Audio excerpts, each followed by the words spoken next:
warahmatullahi wabarakatuh. Perkenalkan, kami dari kelompok Sunan Kalijogo akan mempersembahkan sebuah materi tentang Sunan Kalijogo. Sebelumnya, perkenalkan, saya Sofia M. Asri, absen 26. Saya Harifah Ninggia Irmana, absen 17. Saya Nabila Ihsanul Ilham, absen 20. Baiklah, mari kita simak video berikut ini. Sebelum menjadi anggota Wali Songo, Sunan Kalijaga memiliki nama asli Raden Said yang merupakan seorang anak dari Bupati Tuban, yaitu Raden Sahur atau Arya Wilatikta atau Tumenggung Wilatikta yang beristrikan Dewi Nawang Arum. Sunan Kalijaga diperkirakan lahir pada tahun 1450 dengan nama Santi Kusumo. Nama lain Sunan Kalijaga antara lain Lokajaya atau Branda Lokojoyo, Syekh Malaya, Pangeran Tuban, dan Raden Abdurrahman. Sebelum menjadi Wali Songo, Raden Said adalah seorang perampok yang selalu mengambil hasil bumi di gudang penyimpanan hasil bumi di kerajaannya, merampok orang-orang yang kaya. Hasil curiannya dan rampokannya itu akan ia bagikan kepada orang-orang yang miskin. Suatu hari, saat Raden Said berada di hutan, ia melihat seorang kakek tua yang bertongkat. Orang itu adalah Sunan Bonang. Karena tongkat itu dilihat seperti tongkat emas, ia merampas tongkat itu.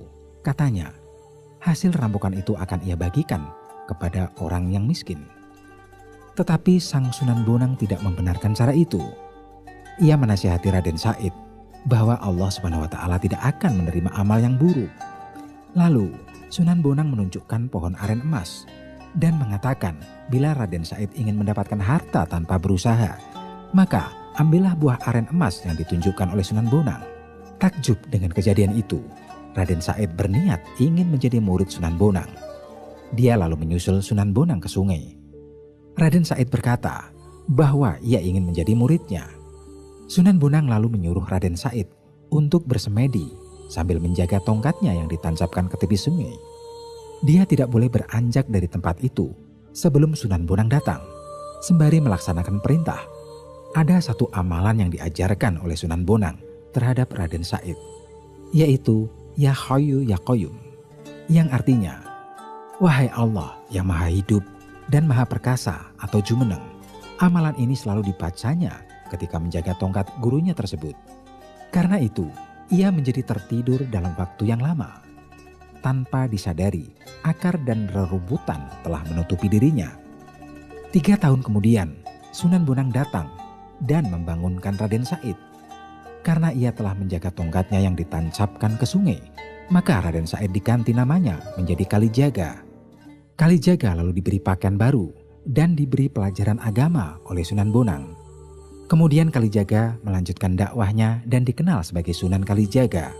Namun cerita ini banyak diragukan oleh para sejarawan dan ulama berpaham salaf karena tidak masuk akal dan bertentangan dengan ilmu syariat.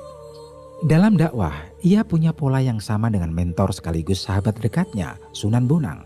Paham keagamaannya cenderung sufistik, berbasis salaf, bukan sufi panteistik atau pemujaan semata.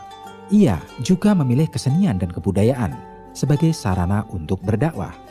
Ia sangat toleran pada budaya lokal. Ia berpendapat bahwa masyarakat akan menjauh jika diserang pendiriannya, maka mereka harus didekati secara bertahap, mengikuti sambil mempengaruhi. Sunan Kalijaga berkeyakinan jika Islam sudah dipahami, dengan sendirinya kebiasaan lama akan hilang. Ajaran Sunan Kalijaga terkesan sinkretis dalam mengenalkan Islam. Ia menggunakan seni ukir, wayang, gamelan, serta seni suara suluk sebagai sarana dakwah.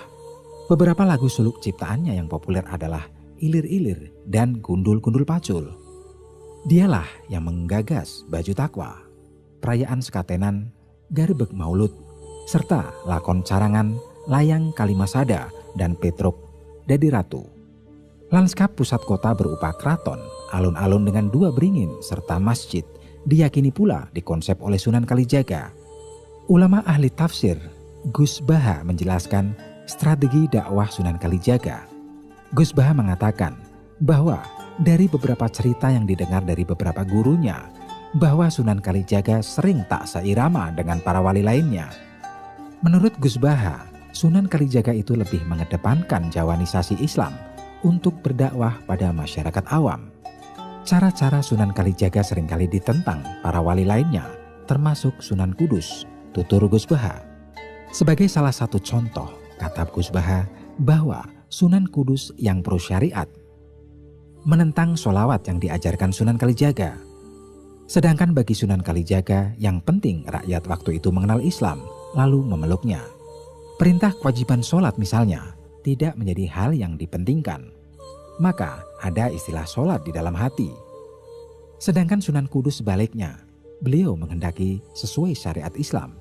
Islam nggak sholat ya kafir. Ini strategi dakwah Sunan Kalijaga untuk wilayah Jawa bagian selatan yang kala itu baru mengenal Islam. Nyatanya wilayah itu sekarang banyak orang Islam. Mereka juga banyak yang sholat, tutur Gus Baha. Gus Baha menuturkan bahwa Sunan Kudus merupakan kiai fikih, sehingga menentang praktek dakwah Sunan Kalijaga. Saya dapat cerita dari para kiai. Sunan Kalijaga sering berantem dengan Sunan Kudus.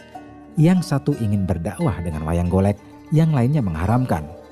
Akhirnya dibuatlah wayang kulit seperti yang sekarang ini, kata Gus Baha.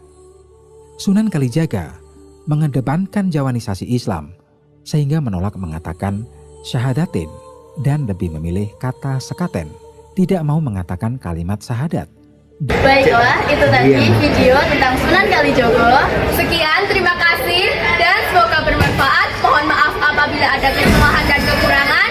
Wassalamualaikum warahmatullahi wabarakatuh.